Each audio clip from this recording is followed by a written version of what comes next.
Hello and welcome back. Today I thought I would do my birth story for my son. So, where to even begin? Okay, so when we were a little bit younger, we had still been together like 4 years or 5 years or something like that. My husband, who was then just a boyfriend at the time, we still lived together and we had just bought a house and everything, said that he didn't want to have kids. Devastated me to my core because forever, all I wanted to be was a mom. So, like, when all the other girls or whatever, anybody else was like, oh, I want to be this when I grow up, I was like, I want to be a soccer mom. I want to be the neighborhood mom. I want to be the house where everyone gathers. I want to be the house that throws all the parties. I want to be the hostess. I want to be the wife that is super awesome and the mom that's super cool. And, that was just always what I wanted. And for him to say that was, I don't even know how to describe it. My heart sunk, my stomach fell out of my butt. I don't know, like, it was just so many emotions. And it was weird because I didn't want anybody else. Like, I had never thought that he didn't want kids, because it was, when we buy this house, it's like, oh, there's room to grow. Or, just little comments like that were made. And his entire family is very family oriented. And I just never thought that would be the case. So it wasn't like, oh, well, then we'll just break up, because, like, having kids or not having kids is like the ultimate decision maker, right? But we had already been together for so long, and I did love him and still do love him so much that it just didn't make sense in my mind that we weren't going to have kids. And I think in the back of my mind I was like, well, we are, but it wasn't really an option to call it quits and say, okay, well, I want children, so I'll just find someone else. You don't just find someone else to have kids with. Like, when you find someone that you want to spend your life with and you want to marry, you don't, I don't know, it's hard to explain, because you don't think of having to make that decision. You don't think of wanting a family with anybody else. I wanted to have kids, and I wanted to have kids with him, but if it wasn't with him, it wouldn't be with anybody else. So, like, nothing made sense at the time, and it was a really rough time. We did end up, going to therapy, which in the long run was worse than not, because you can't really work your way through therapy to want to have kids. Like, you don't, or to not have kids. Like, for him, you couldn't trick him to have kids. For me, you couldn't trick me not to have kids. So it was like, what were we going to therapy for? What were we going to accomplish? And we didn't accomplish that at all.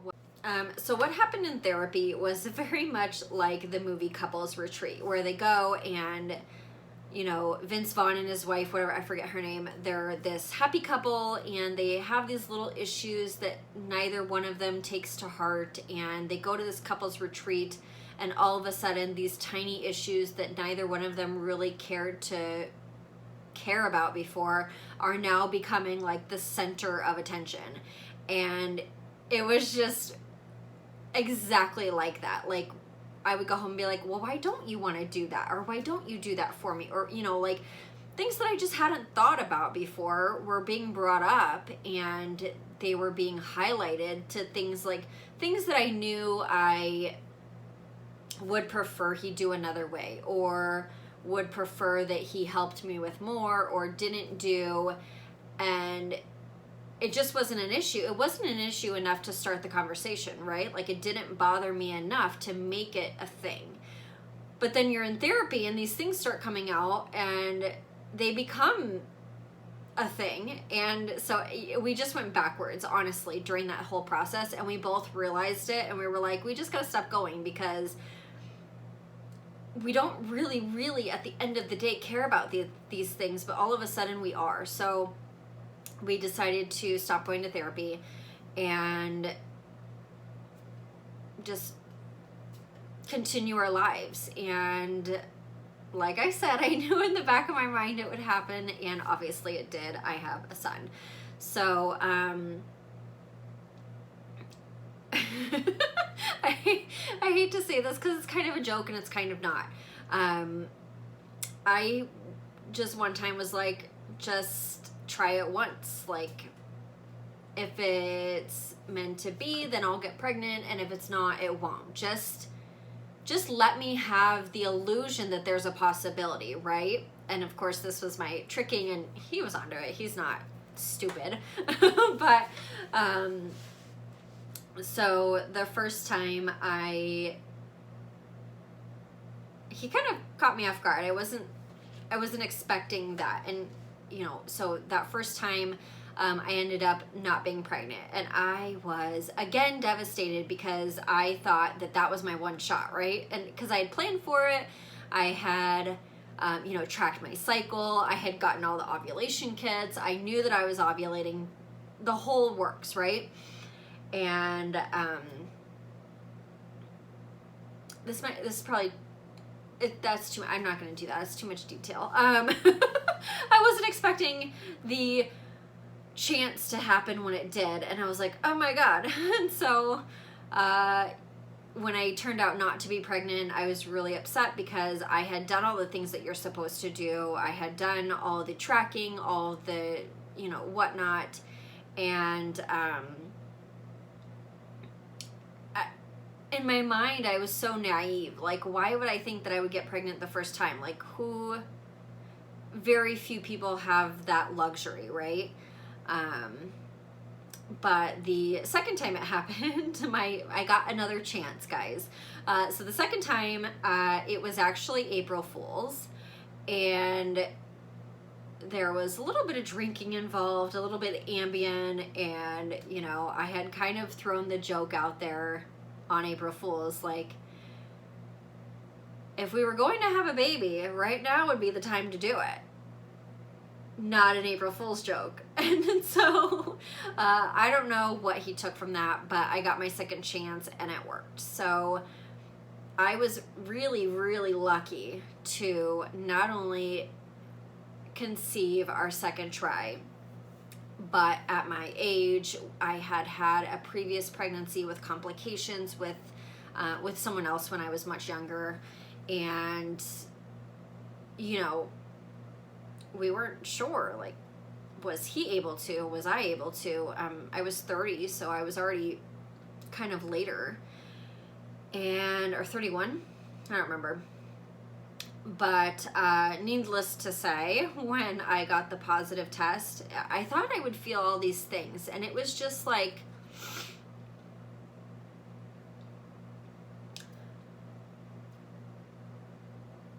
I just knew it. Like, I just felt whole. When I got the positive test, I just felt alive. I don't know how else to explain it.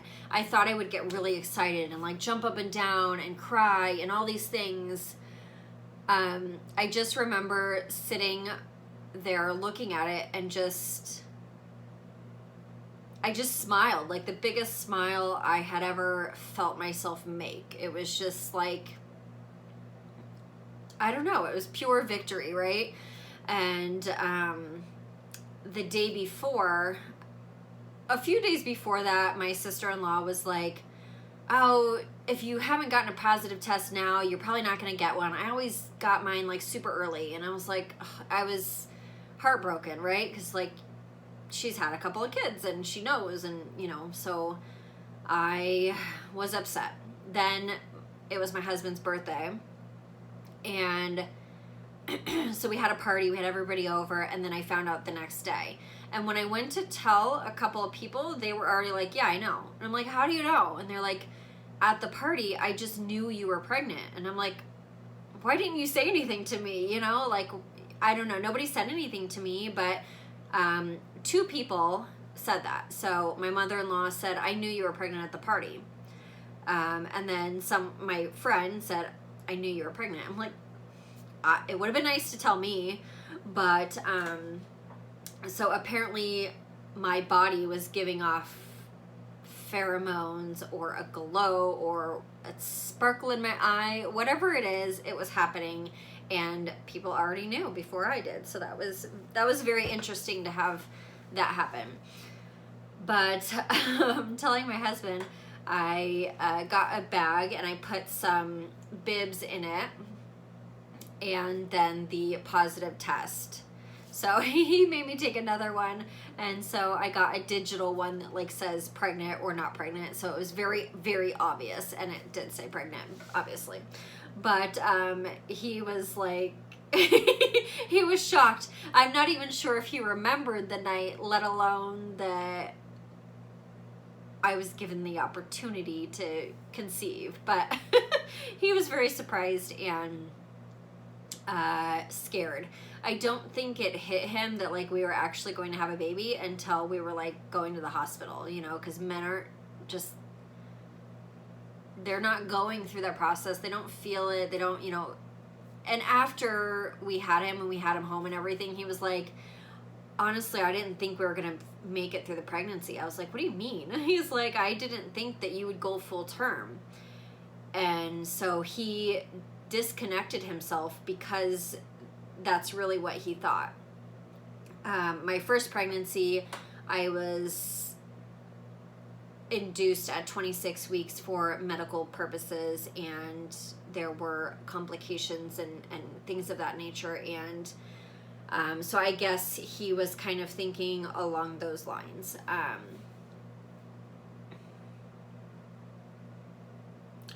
So when we got to the hospital, I had hyperhidrosis. I think that's what it's called. That might not be it. Anyway, I had excess fluid. So I was huge. I will put a picture somewhere. I was huge. Like, everybody thought I was ready to give birth at like 4 months. Everybody thought at 6 months I was about to pop with twins or triplets. When I sat down, my stomach would come out to my knees, and it was just like a square. I don't know how to explain it.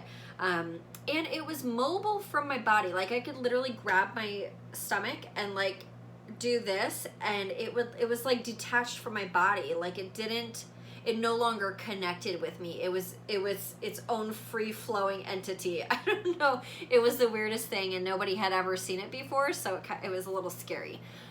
But I now know after birth that it was all of my muscles being torn apart for me to just have this giant stomach for the rest of my life. But that's another video. Anyway, so I get induced a couple of days early. I was due on Christmas, and I got induced a couple of days early. Obviously, my doctor didn't really want to be at the hospital on Christmas delivering a baby, and I don't blame her. And then I also got PUPS, which is a rash that you can get at any point during your pregnancy, and it's basically your body's immune system reacting to your pregnancy. So, like, eventually my body was just like, we're allergic to this pregnancy and we're gonna break out. And it happened, and it was awful. So I used, I had to order like grandma's or grandpa's pine tar soap, and I would take a cold shower with that every 2 hours at work because I was still working. I would take rags to work with me and ice packs. And so I would rub calamine lotion on my body.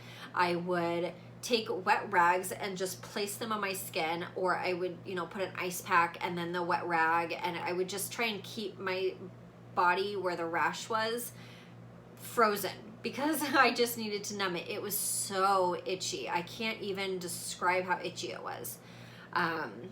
But so at work, I was just like wet all the time because I had all these rags on me, and it was awful. It was just awful.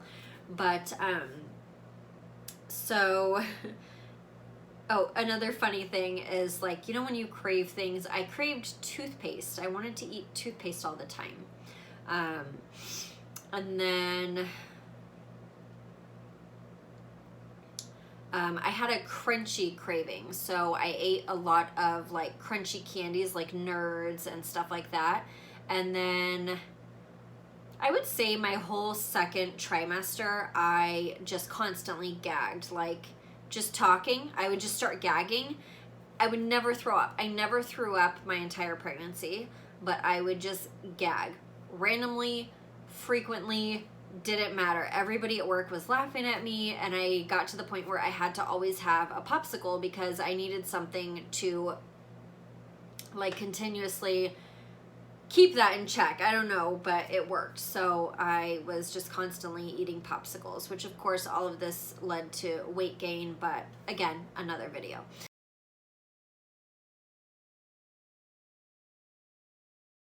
So then finally we got induced, and I had to go to the hospital at midnight. And so we got there, I got on all like the Pitocin and everything, and nothing was happening. Well, it turns out that I had scar tissue on my cervix, so I wasn't able to dilate naturally. So I had never heard of that before. I never knew that there was a possibility that I wouldn't naturally dilate. So my doctor actually had to take her fingers and poke through my cervix because it was 100% effaced. I should have been dilating. I was on the Pitocin. I was having cramping. I was, you know, everything was progressing except for that. And then, no, it was only like an hour actually, because they put me on like the highest thing because they were like, let's get this going. No, I went there at noon. I didn't go there at midnight. I went there at noon. I don't know what I'm thinking. So yeah, I went there at noon. They put me on all that stuff. It wasn't working. The doctor finally realized I had scar tissue and had to break through my cervix, which is weird because a few weeks prior to that, I was having a pain, and if I would move a certain way or, you know, it would just kind of come and go, and I thought I was having contractions. We did time them a few times, but I don't know, I guess, but then I later found out that it was in fact contractions, and I just couldn't naturally dilate.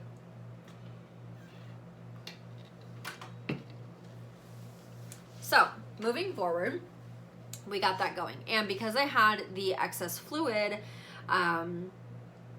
they broke my water, because if the umbilical cord or anything came out before him, you know, we had the chance of cerebral palsy and multiple other things. So that was a terrifying moment, because here we are, I'm laying in this bed, they popped my cervix, well, I mean, I guess they did pop me, but they popped my water, or broke my water. Popped sounds weird, but this warm gushing water just starts going everywhere, literally everywhere. It's falling off the bed onto the floor. They have put towels and like pee pads, like I'm a dog, on the floor surrounding the bed because I had so much fluid. So she pops it, she breaks it, whatever. She says, don't move, and leaves the room, because if I move, I run the risk of letting the umbilical cord slip out. So I'm lying on my back, and I'm literally trying not to breathe because I am so terrified. Who pops your water, breaks your water, tells you not to move, you might ruin your child's life, and leaves the room for 10 minutes? This water is gushing out of me. It's gushing.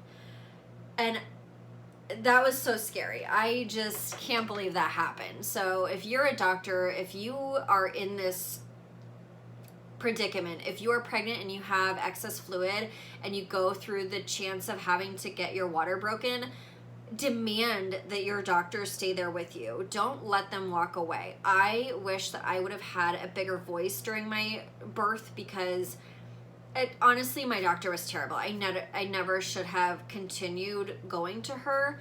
I should have changed my doctor in the middle of my pregnancy, and I regret everything about this doctor. She also wouldn't let me record the birth. My husband tried to set up a GoPro in the cabinet to record it without her knowing, but I was ridiculously stupid and paranoid that they were going to kick me out of the hospital if they found out that we were recording. So I told him to turn it off, and I regret that decision because I think that she had me turn it off because she was afraid of malpractice because of my condition and my circumstances, that she didn't want to have any video evidence of it. And I, again, regret that decision wholeheartedly. But again, at the time, I was so scared they would kick me out of the hospital for some reason. So, which I don't think they would have, but record your birth any way you can, regardless of what they say. So anyway, moving on. She comes back, my water's emptied now, and I'm starting to get more contractions, and the the epidural guy comes in, and we have more issues. So I'm sitting there, I'm like, just stab me, because it is intense, and I am freaking out. I'm like, you gotta give me drugs now. So he does. He pokes me, and he's like, do you feel this on both sides? Because, like, here's your spine, and then it goes to both sides. So I'm like, yeah, I feel it on both sides. So he puts the needle in, and I go left, left, left, left. His needle went left when it went in, and I could feel it. And so he pulls it out, and he's like, it should be fine. It should be fine. And he leaves the room. I am again freaking out because half of me is numb. Half of me is barely numb. It does get better. I do get more numb on the right side, but I didn't know. So I was just waiting. And I kept making sure that I was at least getting numb on the right side enough to where I wouldn't feel anything. So I was like scratching myself and verifying frequently because I was worried that I was going to have to call him back in to give me more medicine on the right or fix it, whatever, because he was like, it should be fine, and leaves. You don't want to hear that. And I felt it go left. I knew it. So now we're here. We have all this going on. All these things have already gone wrong. I'm terrified, but at the same time, I'm not terrified because those parts are done now. I've gotten the water out. That's finished. I've gotten the epidural. I'm way more numb on my left side than my right, but I'm living with it. It's fine. I don't feel anything. So we're past that. So now I'm in La La Land. Like, we're going to have a baby. Like, so exciting. So this makes me oblivious to everything else that is going on in the room. So on the monitor, his heart rate starts dropping every time I have a contraction. And so I'm pushing and I'm pushing and I'm pushing. I pushed for 6 hours, like 5.5 to 6 hours. And they kept saying, oh, we got to do an episiotomy. And I was like, let me just try a little bit more, right? Because I didn't want to have a episiotomy. But they weren't giving me the whole story. They weren't telling me that he was in distress. Like, I knew that his heart rate was changing when I was pushing, but I didn't know that that wasn't normal. I didn't know that that was an issue, right? And then after so long, they had turned it off, like, so that we couldn't hear it beeping. But I didn't notice. I didn't pay any attention. I was just like, we're having a baby. And so eventually, she makes the decision to have an episiotomy. Apparently there was a nurse that was crying and fighting with my doctor that I needed to have a C-section because he was stuck in the birth canal and his heart rate was dropping. And obviously she knew and saw more than I was even paying attention to, and she left crying. I didn't notice this, and apparently everybody else in the room did, but they didn't tell me because they didn't want to freak me out. So then, she says, okay, we're going to push. And normally we were just pushing until she said stop, or, till I needed a break. So I wasn't really given any direction on when to stop pushing. So she said, push. So I did twice. And then she cut and she did the episiotomy. I didn't know that she did the episiotomy. And I pushed again after that. And apparently when I did that, I just tore. So I had a 5th degree tear. I tore all the way down to my bum, and I tore my sphincter, and like everything had to be put back together. So I pushed again, and she was like, oh no. And apparently everything just happened. And at this point my husband freaked out. I didn't know. I was like, oh, okay. You know, I still didn't even realize what had happened. And so they take him out, they put him across my left leg, and he is like bluish gray. Again, I'm in La La Land. I don't even realize that my birth plan isn't happening. I don't even realize that he's not on my chest and we're not snuggling and having that moment, because I'm like, oh, he's out, you know, let me see him. How did I not realize that he wasn't on my chest, that he wasn't snuggling with me, and we're having this moment like you see in all these other birthing videos? And so he's whisked away. And I'm thinking, oh, they're going to go clean him up, or, you know, wipe his face or get his boogers out or whatever they do, because they always do that. Again, I don't even know. Maybe it was the lack of sleep, the pure adrenaline, the excitement. They had a whole NICU team in there. I didn't even notice them coming in. I didn't see them. I had zero clue that they weren't there before. And they were called in because the umbilical cord was wrapped twice around his head, around his neck, and that's why his heart rate was dropping every time I would have a contraction, because he was being squeezed. He was losing oxygen, and he was basically almost dead when he was born. And I had no idea. And my mother-in-law and my mom and my husband they're all crying. And I thought this was like happy. I was like, yay, we're all happy that he's here and we see him. And it turned out that they thought he was dead. They were scared that he wasn't going to come back to life. And then I heard a little cry, which, you know, I didn't even realize that I was waiting for, but, you know, I heard it and I was just expecting it. I didn't think that anything was wrong. I didn't expect anything to be wrong. And I just, you know, sorry. It's really scary to think that I was so oblivious to all this, and that there were such struggles for him, and that they all experienced this and I didn't. I mean, I'm kind of glad that I didn't, because it would have been a lot harder for me. But so that cry happened, and I saw my mother-in-law and my husband just like the most embraceful hug and like relief that I've ever seen.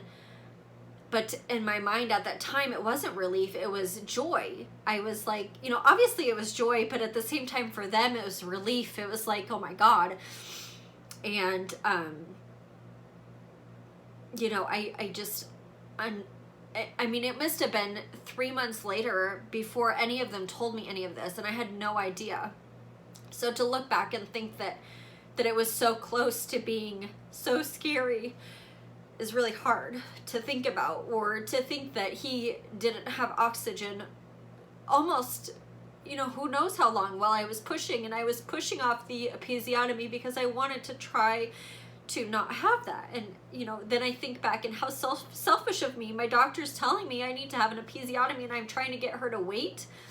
What was I thinking, right? Like, but she didn't explain to me that the reason why. And had I gone back, and I wish that she just would have given me an emergency C-section. I wish that it just would have been over, because obviously my son is happy and healthy and fine, and nothing came of that. Thank God, right?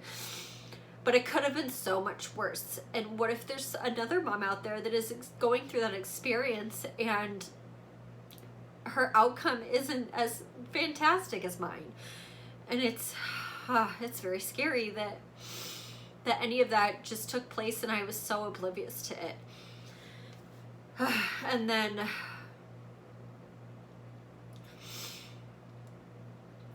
And then my recovery was very rough. I didn't fully heal down there for probably about 9 months, honestly, because I tore stitches and I had to be cauterized multiple times in the office, and it just took a very long time to heal. My hormones weren't the best at helping. I was shortly diagnosed with thyroid disorder after giving birth, and sorry. So anyway, so after all of that in the hospital, we were taken to our waiting room. So we had birth in one room. We were taken to like a holding room before we got our overnight room. And in that holding room, he quit breathing. And I was looking at him, and his his lips went blue. Like, you couldn't really see him breathing because he's all swaddled, and you didn't know. But had I been a younger mom, or someone that didn't, pay attention to things like that, or, had I been 20 years old and experiencing that, I wouldn't have known. I wouldn't have, but my experience, working in childcare and being a nanny and taking care of other kids, it was more noticeable to me. Because it wasn't like completely blue. It was just, like there was just a tint. And it could be the same tint that you get when you're cold or, whatever. So I notified the nurse, and they all came rushing in and got him breathing again. And so that was my scariest experience during that process. I mean, besides for him, like after he was there, that was my scariest experience because I didn't know about any of the other stuff before that. And that alone was so scary. I couldn't even imagine how my husband felt watching them work on him and trying to get him to breathe on the table when I was over here, on the bed, and I was getting stitched up, and I didn't even realize what was happening. And I was just watching them surround him, and I was just thinking that it was just pure joy and love, and they were all excited to see him when really they were all terrified standing over there. And I don't know, I just sorry. So that's my birth story. And after that, when we got home, just being sent home with a little baby, you're just on your own. And you, like, being at my age, I was, I knew what to expect with the baby. I knew, going home, but for younger moms, that's really scary. That's really scary to go home by yourself and not have, you're in the hospital and you have assistance and help and advice right off the bat. You push a button, you have advice, you have help. And then to be sent home and kind of like feel like you don't know what you're doing, I just feel for all of those. But anyway, we got home, and we were just so scared that he was going to stop breathing again.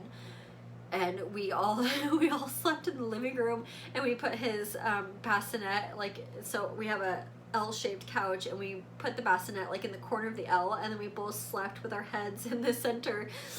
And then we would take turns sleeping because one of us would just watch him sleep. And we did that for like 3 months. It was we were so ridiculous. But excuse me. we were so scared that he was going to stop breathing again, and so that's just how we lived for the next few months. And yeah, so we made it, though. We made it, and that's all that matters at this point. But yeah, it's just really scary to think that he almost didn't make it. He almost wasn't here. I wouldn't be able to recover from that. I had a pregnancy when I was 17 or 18, I was young, and the father was just kind of, you know,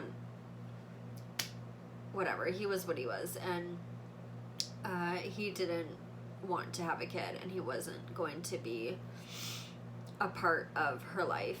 It was a girl, and she had trisomy 18, and they couldn't really tell me why. They just said it was something that happened at conception. It was nothing that I did or that was wrong with me genetically or, you know, anything like that. So that was another reason conceiving our son was another scary thing, because, you know, there's always that possibility that something is going to go wrong like the first time. And when I was younger, it was just kind of meant to work out the way it did, because I didn't have the means, or I mean, I wasn't ready to be a mom. I wasn't stable. I wasn't financially stable. She wouldn't have had an active father. And my life was very different then. And so we did the amniocentesis, and it came back that she did have trisomy 18, and my doctor had to go to court to be able to do an induction. Originally, I was given the option to either do a D&C at 26 weeks and or, you know, just let it happen. But I was young, and they were telling me that she would die before she was a year old, and she would suffer. It would be hard for both of us, mainly her, because her organs wouldn't grow with her body. So I had made the decision to end the pregnancy, and I hate saying that. It's very difficult, because I don't know, I couldn't do that today.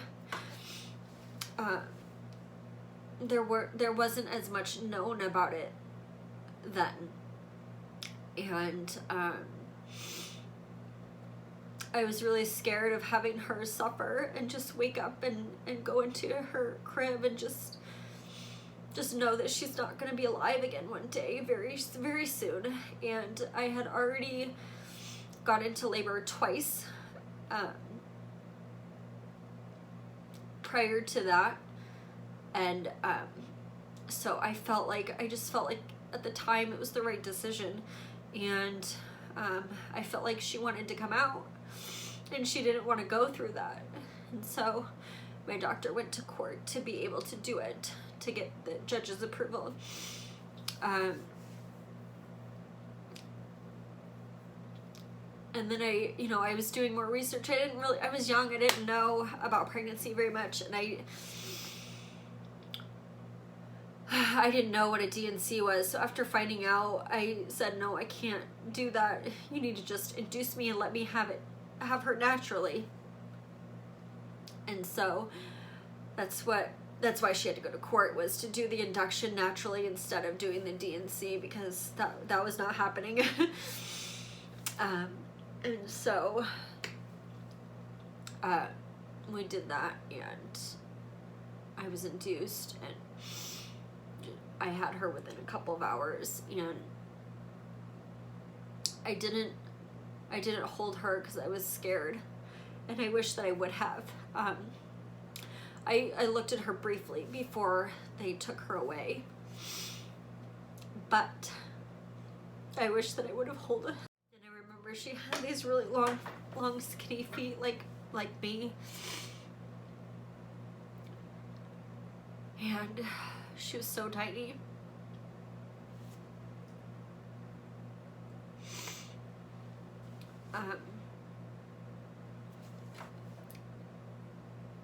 They gave me like this little bear, and it was literally this big, and it was like the size, it was equivalent to her size as like a regular teddy bear would have been.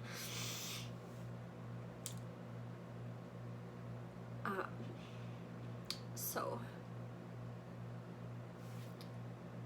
That's what happened with her. Her name was Haley,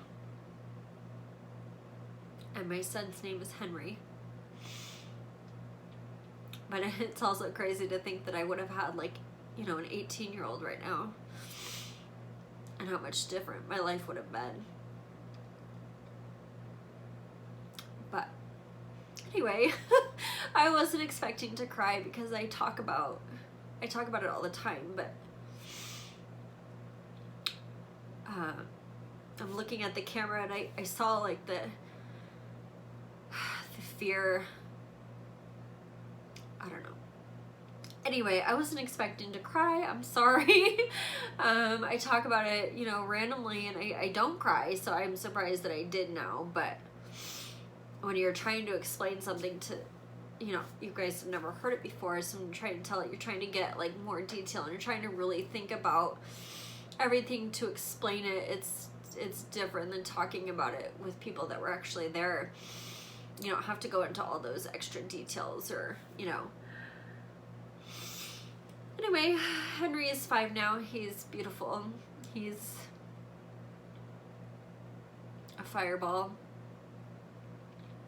No limit. YOLO is definitely his life motto.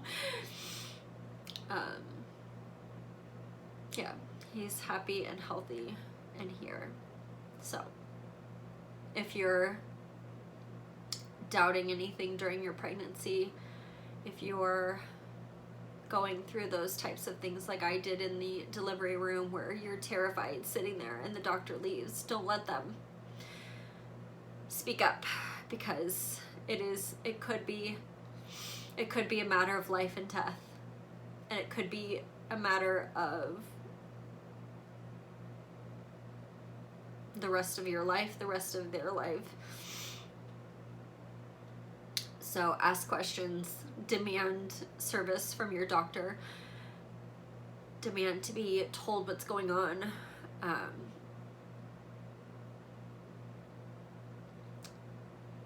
And just, I don't know. If you're uncomfortable, speak up, say something. But yeah, anyway, thank you for listening, and I will see you later.